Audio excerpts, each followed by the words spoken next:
परिवर्तन हो रहा है यहाँ पर, ठीक है। तो अवस्था परिवर्तन होता है, इसका मतलब क्या हुआ कि यहाँ से यहाँ तक भाप है ये, ठीक है, यहाँ से यहाँ तक क्या है बेटे, भाप है। और भाप को जब हम ठंडा कर रहे हैं तो ये लिक्विड में चेंज हो रही है, और जैसे ही कुछ भाप, थोड़ी सी भी भाप अगर लिक्विड फॉर्म में चेंज होगी तो उस भाप को चाहे कितना भी ठंडा कर दो लेकिन वो उस समय लिक्विड ही फॉर्म में रहेगी। कब तक? जब तक कि सारी भाप द्रव अवस्था में नहीं बदल जाएगी। तो यहाँ समय बढ़ता रहेगा लेकिन इसके टेम्परेचर गिरेगा नहीं। क्यों? क्योंकि कुछ भाप इस समय वाष्प अवस्था में ही है। ये तब तक आपका यहाँ पर निश्चित रहेगा समय बढ़ने के साथ साथ जब तक कि सारी भाप द्रव अवस्था में नहीं बदल जाएगी। जैसे ही 100% वाष्प द्रव अवस्था में बदल जाएगी, परिवर्तित हो जाएगी, फिर इसको ठंडा करोगे तो 90 से 100 से 80 डिग्री सेंटीग्रेड कर दिया, मान लो 80 से 40 डिग्री सेंटीग्रेड कर दिया, 40 से मान लो आपने 20 डिग्री सेंटीग्रेड कर दिया, फिर 0 डिग्री सेंटीग्रेड कर दिया। तो क्या होगा, ये जो आपके पास दूसरा लिक्विड है, लिक्विड से ये सॉलिड बनेगा। 0 पे क्या बनेगा, ये 0 पे बनेगा ये सॉलिड, ठीक है।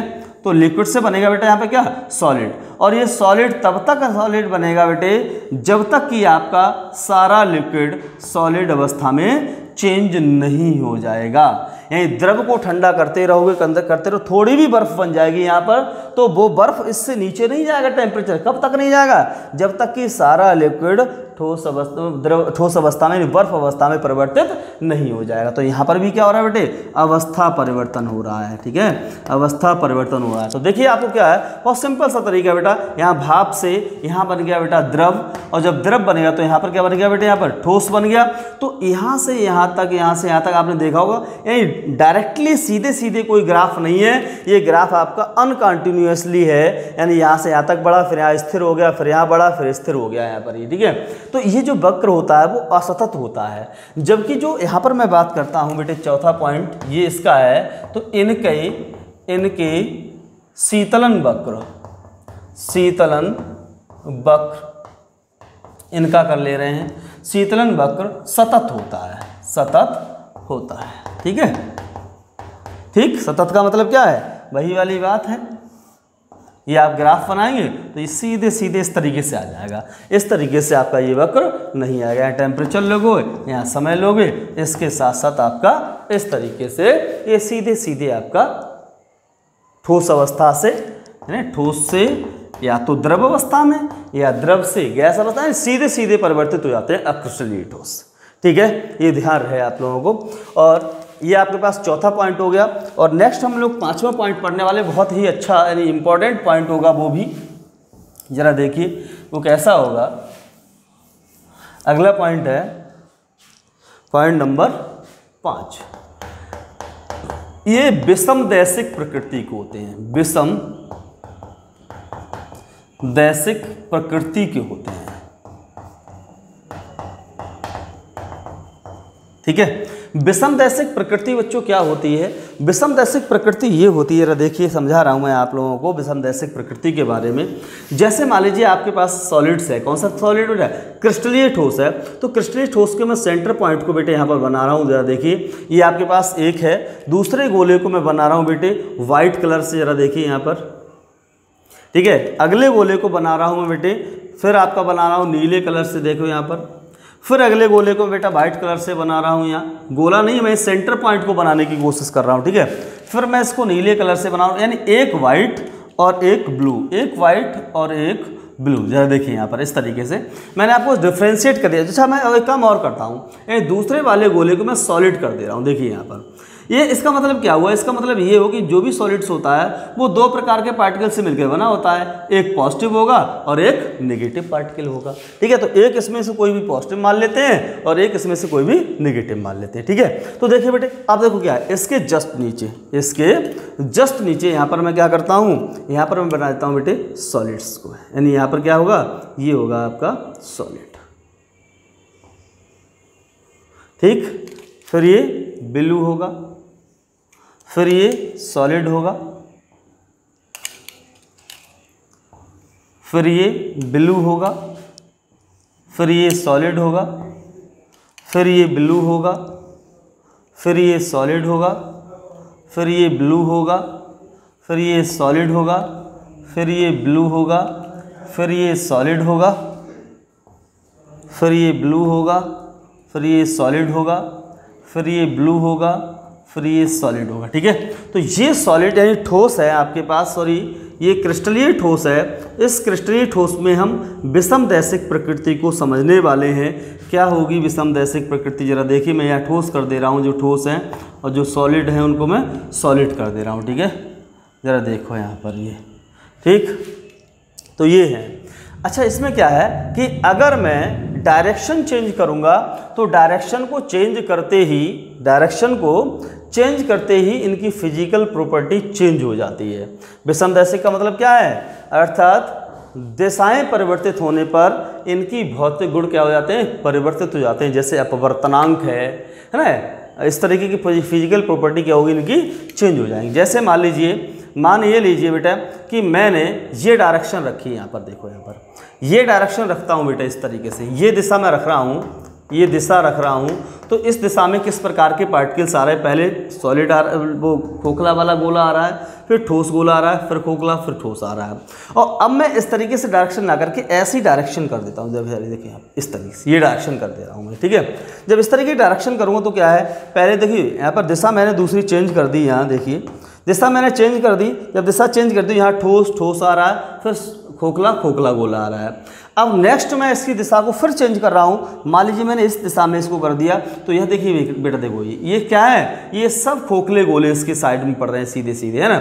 मैं यहाँ से इस दिशा को कर देता हूँ, जरा देखिए यहाँ पर, तो यहाँ पर भी क्या है बेटे, सीधे सीधे यानी ठोस गोले पड़ रहे हैं। तो जैसे जैसे मैं इसके डायरेक्शन को चेंज कर देता हूँ, वैसे वैसे पार्टिकल की जो क्रम है वो चेंज हो जाता है। और इस क्रम के चेंज होने से इस क्रिस्टलीय ठोस है, इसके भौतिक गुणों में परिवर्तन आ जाता है। भौतिक गुण जैसे कि अपवर्तनांक। ठीक है, और भी प्रॉपर्टीज आती हैं इसके अंदर। तो ये विषमदैशिक का मतलब है कि यही है कि जैसे जैसे हम डायरेक्शन चेंज करेंगे तो डायरेक्शन चेंज करने पर इनकी फिजिकल प्रॉपर्टी चेंज हो जाएगी। जबकि इसमें क्या होता है, इसमें जो पांचवा पॉइंट है वो क्या होगा, ये समदैशिक प्रकृति के होते हैं। समदैशिक प्रकृति के होते हैं। ठीक है, इसका मतलब क्या हुआ, इसका मतलब ये हुआ बेटा कि इनका जो अरेंजमेंट है वो निश्चित नहीं होता है। जब अरेंजमेंट निश्चित नहीं होता है, कैसे भी ये भरे होते हैं, उल्टे सीधे जैसे भी चाहो उसमें जैसे भी भरे होंगे ये, है ना, उल्टे सीधे कैसे भी भरे होंगे ये। ठीक है, जब कैसे भरे तो किधर से भी आप किसी भी डायरेक्शन से इसमें आप देखेंगे तो इनकी फिजिकल प्रॉपर्टी जो होगी वो सेम आएगी। ठीक है, क्यों सेम आएगी, क्योंकि इनका कोई निश्चित क्रम नहीं होता। तो जो प्रॉपर्टी इधर से आएगी वही प्रॉपर्टी इधर से आएगी। ठीक है, समझ में आ गया होगा कि आखिर समदैशिक और विषमदैशिक क्या होता है। ठीक, अर्थात भिन्न भिन्न दिशाओं में इसके भौतिक गुण समान रहते हैं, किसके, अक्रिस्टलीय ठोस के, और भिन्न भिन्न दिशाओं में क्रिस्टलीय ठोसों के गुण कैसे हो जाते हैं, चेंज हो जाते हैं, इसलिए विषमदैशिक प्रकृति के होते हैं। ठीक है, समझ में आ गया। नेक्स्ट पॉइंट हम लोग पढ़ते हैं, यानी पॉइंट नंबर 6।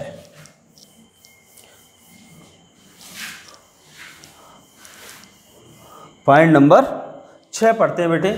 छठे पॉइंट में क्या है, छठे पॉइंट में आपके पास है कि इनको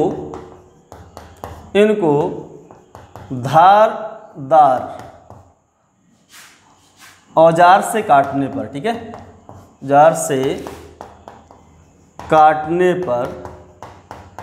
पर सपाट तथा चिकनी सतह प्राप्त होती है। चिकनी सतह प्राप्त होती है। ठीक है, अगर इनको काटोगे तो काटने में जो सतह है वो कैसी होगी, चिकनी होगी। और यहाँ पर छठा पॉइंट है, इनको काटने पर खुरदरी सतह प्राप्त होती है। खुरदरी सतह प्राप्त होती है। ठीक, अक्रिस्टलीय ठोस, जैसे कोयले को आप किसी से भी काटोगे उसकी जो सतह होगी वो आपको रफ मिलेगी, यानी खुरदरी मिलेगी। ठीक है, पॉइंट नंबर आपके पास 7वां आता है बेटे। पॉइंट नंबर 7वां आता है कि किनको अक्रिस्टलीय ठोसों को इनको अक्रिस्टलीय ठोसों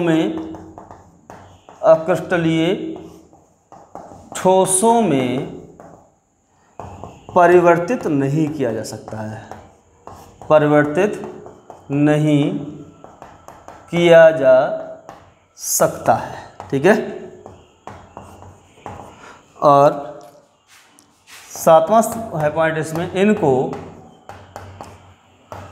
तापानुशीतन के कारण के द्वारा क्रिस्टलीय ठोसों में परिवर्तित किया जा सकता है। क्रिस्टलीय ठोसों में परिवर्तित किया जा सकता है। ठीक है, तो ये रहे आपके मेन पॉइंट किसके, क्रिस्टलीय और अक्रिस्टलीय ठोसों के। ठीक है बच्चों, मेरे हिसाब से तो आपको समझ में आ गए होंगे कि क्रिस्टलीय ठोस क्या होते हैं और अक्रिस्टलीय ठोस क्या होते हैं। चलिए तो हम इनके अंतर को भी समझ लेते हैं, सॉरी इसमें एग्जाम्पल भी समझ लेते हैं कि आखिर क्रिस्टलीय ठोसों के एग्जाम्पल कौन कौन से होते हैं और अक्रिस्टलीय ठोसों के एग्जाम्पल कौन कौन से होते हैं। ठीक है, जैसे क्रिस्टलीय ठोसों के जो एग्जाम्पल होंगे बेटे, वो मान लीजिए आपके पास सल्फर है ना, फास्फोरस है, ठीक है, ये क्रिस्टलीय ठोसों में आएगा। सभी धातुएं, जितनी भी धातुएं हैं, सभी धातुएं आपकी किस में आएंगी, क्रिस्टलीय ठोसों के अंदर आएंगी, है ना। सोडियम क्लोराइड है, पोटेशियम क्लोराइड है और आपके पास कैल्शियम फ्लोराइड है ना, कैल्शियम कार्बोनेट है। ये देखो क्रिस्टलीय दोनों में आता है। ठीक, सॉरी ये तो सब ठोस में ही आते हैं, वो आपके ठीक है क्रिस्टलीय में आ जाएगा। ठीक, तो ये क्या आपका कैल्शियम फ्लोराइड हो गया, है ना, सोडियम सल्फेट है, तो ये सब किसके अंदर आते हैं बेटे, क्रिस्टलीय ठोसों के अंदर आते हैं। ठीक है ना, क्वार्ट्ज है, यहाँ पर क्वार्ट्ज है, ये भी सब किस में आएगा, क्रिस्टलीय ठोसों के अंदर आएंगे। और अक्रिस्टलीय ठोसों में बच्चों कौन कौन से आएंगे, अक्रिस्टलीय ठोसों के अंदर कौन कौन से ठोस होंगे, जैसे एग्जाम्पल में देखिए बेटे, लकड़ी है, प्लास्टिक है, ठीक है, रबर है, रबर के बाद में आपका कांच, आपका जो शीशा होता है वो अक्रिस्टलीय ठोस के अंदर आएगा। ठीक है, कुर्सी है, कुर्सी चलिए प्लास्टिक के अंदर आ जाएगी। तो इस तरीके की चीज़ें जो होंगी, रबर, लकड़ी और ये कोयला भी कर लीजिए, चलिए कोयला है, ये अक्रिस्टलीय ठोस के अंदर आएगा सब। ठीक है, तो ये रहे बेटे क्रिस्टलीय ठोस, दूसरे रहे अक्रिस्टलीय ठोस। क्रिस्टलीय ठोस और अक्रिस्टलीय ठोसों से रिलेटेड कुछ क्वेश्चंस आते हैं, जैसे क्रिस्टलीय, जैसे फिलहाल इसको उतारिए, फिर मैं आपको बताता हूँ कौन क्वेश्चन मिलेंगे आपको क्रिस्टलीय और अक्रिस्टलीय ठोसों से रिलेटेड। जरा देखते हैं।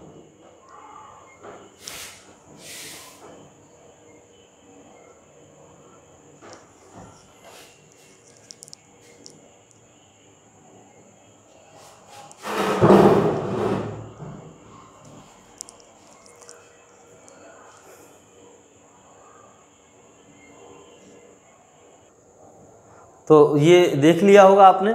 चलो मैं क्रिस्टलीय और अक्रिस्टलीय ठोसों से रिलेटेड एक क्वेश्चन है जो सॉल्व करवाने वाला हूँ, और इसके बाद हम लोग पढ़ेंगे टाइप्स ऑफ क्रिस्टलाइन सॉलिड, क्योंकि हम इस चैप्टर के अंदर पूरे क्रिस्टलीय ठोसों को ही पढ़ने वाले हैं। अमारफस सॉलिड का हमारे लिए ज़्यादा काम इस चैप्टर में नहीं है। ठीक है, तो देखिए मैं कुछ क्वेश्चन इससे रिलेटेड पढ़ाऊँगा, ज़रा देखो, इनको आपने नोट कर ही लिया होगा। ज़रा देखते हैं, देखो बेटा, जैसे क्वेश्चन आता है, पुरानी खिड़कियों में लगे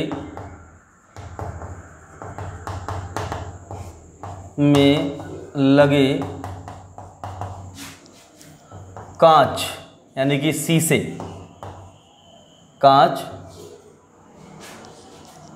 नीचे मोटे हो जाते हैं,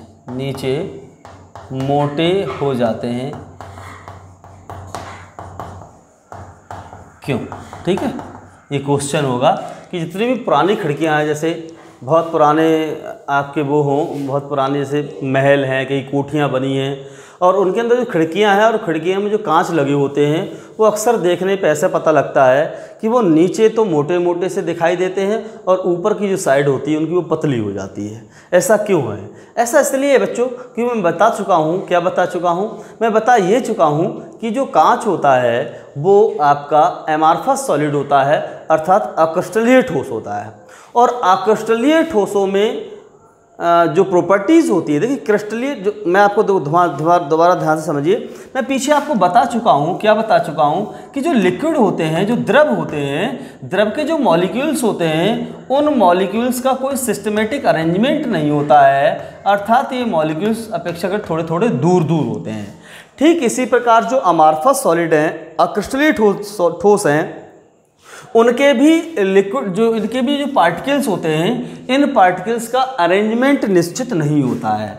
अच्छा, ऐसे ही यानी अंदाज से ये इस तरीके से भरे होते हैं, इसका कोई भी सिस्टमेटिक ढंग नहीं होता है, अर्थात लिक्विड के पार्टिकल का अरेंजमेंट और सॉलिड के पार्टिकल का अरेंजमेंट लगभग समान होता है, अर्थात एक जैसा होता है। लेकिन दिक्कत यही है, क्या समस्या लगती है, ऐसा लगता है कि लिक्विड्स जो होते हैं इनके पार्टिकल्स बहुत दूर दूर होते हैं और लिक्विड में बहने का गुण पाया जाता है। तो ऐसे मान लीजिए जो अमार्फस सॉलिड होते हैं, अक्रिस्टलीय ठोस होते हैं, ऐसे लगता है कि हमने लिक्विड को बहुत ज़्यादा ठंडा कर दिया है। कैसा कर दिया बेटे? बहुत ज़्यादा ठंडा कर दिया है। जब बहुत अधिक हम ठंडा कर देंगे तो क्या होगा, उसमें कुछ ठोसपन आ जाएगा, ठोस हो जाएंगे वो। तो जब हम किसी को बहुत ज़्यादा ठंडा करते हैं, बहुत अधिक के लिए बोलते हैं अति, और ठंडा करके इसे बोलते हैं शीतित, और जो लिक्विड होता है इसको हम द्रव कहते हैं। तो जो अमार्फस सॉलिड होते हैं इन्हें अति शीतित द्रव भी कहा जाता है। क्यों कहा जाता है? क्योंकि इनके जो अणुओं का अरेंजमेंट होता है ये द्रव के अणुओं के अरेंजमेंट के समान होता है। ठीक है, तो अगर ये द्रव है बेटे तो इनमें कुछ ना कुछ बहने का गुण जरूर होगा। जब ये बहने का गुण होगा, जब ये बहने का इनमें गुण होगा तो ये बहेंगे। जब बहेंगे तो ऊपर से कांच बह करके नीचे आ जाएगा। जब बह करके नीचे आ जाएगा तो नीचे कांच इकट्ठा होकर के मोटा हो जाएगा और ऊपर कांच पतला हो जाएगा। तो इसका आंसर क्या होगा, है ना? देखो हम आंसर इसका लिखेंगे बेटे, क्या लिखेंगे?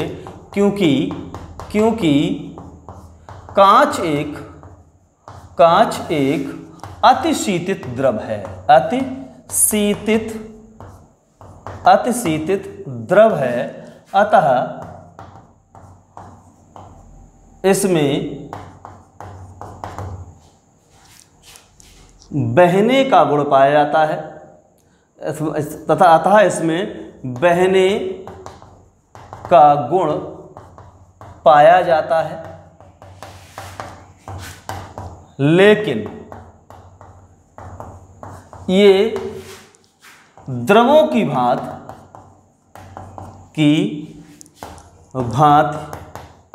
नहीं बहते हैं। ये धीरे धीरे बहकर नीचे मोटे तथा ऊपर बहकर नीचे इकट्ठा हो जाता है तथा ये धीरे धीरे बहकर, ये कौन? कांच। ठीक है, धीरे धीरे बहकर नीचे इकट्ठा हो जाता है, इकट्ठा हो जाता है। इसलिए नीचे इकट्ठा हो जाता है, इसलिए खिड़कियों के शीशे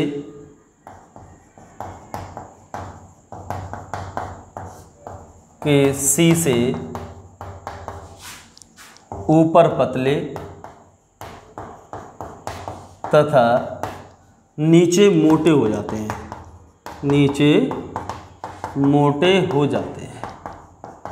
ठीक है, ये इस क्वेश्चन का आंसर होगा। ठीक, क्योंकि जैसे ही कांच बहुत पुराना हो जाता है, लगा लेकिन धीरे धीरे बहते रहते हैं, बहुत थोड़ा रास्ते रहते हैं, और बहकर जब बहुत पुराना रहता है तो नीचे मोटे दिखाई देंगे और ऊपर से पतले दिखाई देंगे। ठीक है, क्वेश्चन नंबर आपका नेक्स्ट है, यानी क्वेश्चन नंबर अगला होगा। ये तो आपको समझ में आ ही गया होगा। क्वेश्चन है, पुरानी खिड़कियों में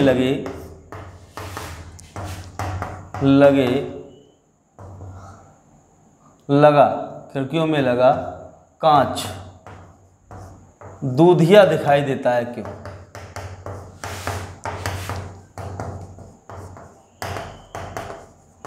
ठीक है। पुरानी खिड़कियों में जो कांच लगा होता है वो दूधिया क्यों दिखाई देता है?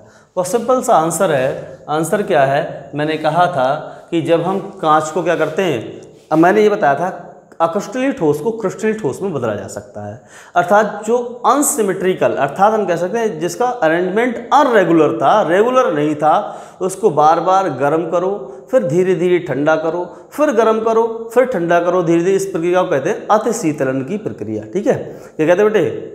अति शीतलन की प्रक्रिया, यानी शीतलन की प्रक्रिया की कहते हैं। ठीक है, तो शीतलन की प्रक्रिया के द्वारा अक्रिस्टलीय ठोसों को क्रिस्टलीय ठोसों में बदल दिया जा सकता है। ठीक है, तो कांच हमारा अक्रिस्टलीय ठोस है। जब खिड़कियों में शीशे लगे होते हैं, सूर्य का धूप जो पड़ती है, धूप के कारण शीशे बहुत गर्म हो जाते हैं, फिर जैसे ही शाम का समय होता है तो वो हल्के हल्के धीरे धीरे ठंडे होते रहते हैं, सुबह निकलती है फिर से उन पर तेज़ धूप पड़ती है, फिर से वो गर्म हो जाते हैं, फिर ठंडे हो जाते हैं धीरे धीरे।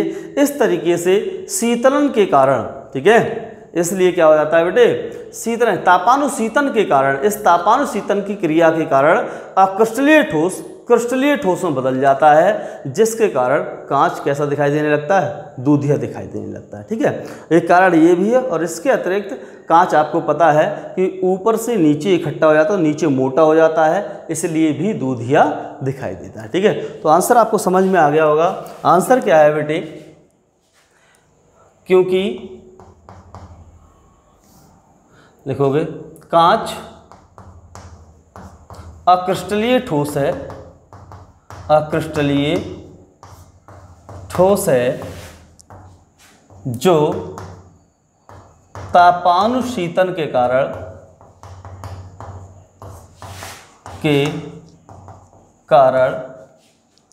क्रिस्टलीय ठोस में बदल जाता है, ठोस में बदल जाता है, क्रिस्टलीय ठोस में बदल जाता है। इसलिए पुरानी खिड़कियों में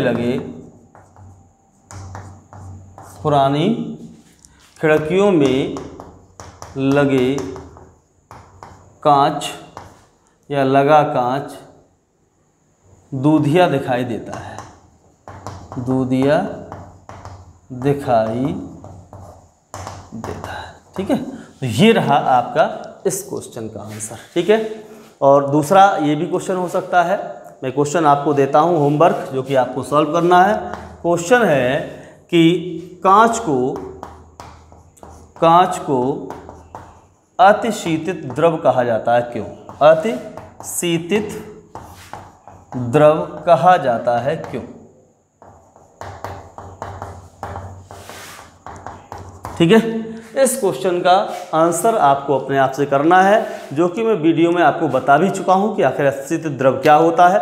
ठीक है, तो कांच को अतिशीतित द्रव क्यों कहा जाता है उसका रीजन मैं आपको बता चुका हूं पहले। ठीक है, तो इसके आंसर को आपको सेल्फ स्टडी करनी है, अपने आप से लिखना है।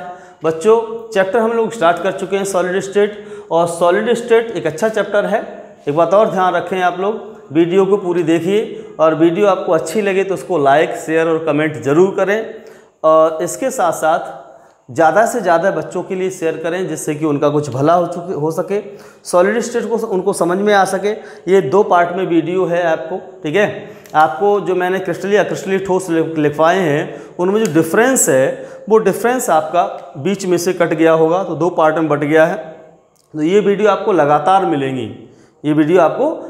मिलेंगी, इनको दोनों वीडियो को आप देखिए। ठीक है, अगर आप ऊपर वाली वीडियो नहीं देख पाए हैं, बाद वाली वीडियो देख रहे हैं, तो आपको थोड़ा कम समझ में आए, इसलिए पहले ऊपर वाली वीडियो देखने की कोशिश करें। ठीक है, और एक बात और देखिए, कल हम लोग जो क्रिस्टलीय ठोस को आगे की ओर पढ़ने वाले हैं कि आखिर क्रिस्टलीय ठोस कितने प्रकार के होते हैं, और उनको अच्छे से डिफाइन करेंगे। ठीक है, अर्थात हम इस चैप्टर में घुस चुके हैं, तो इस चैप्टर को पढ़ते रहिए और रोज़ाना की वीडियो आप देखते रहिए, और आपको इस रोज़ाना की वीडियो का नोटिफिकेशन मिले, इसके लिए सब्सक्राइब करने के बाद आप बेल आइकन दबाना ना भूलें। जो बच्चा सब्सक्राइब कर चुका है उसे सब्सक्राइब करने की आवश्यकता नहीं है। ठीक है, फिर मिलेंगे नेक्स्ट वीडियो में, तब तक के लिए बेस्ट ऑफ लक।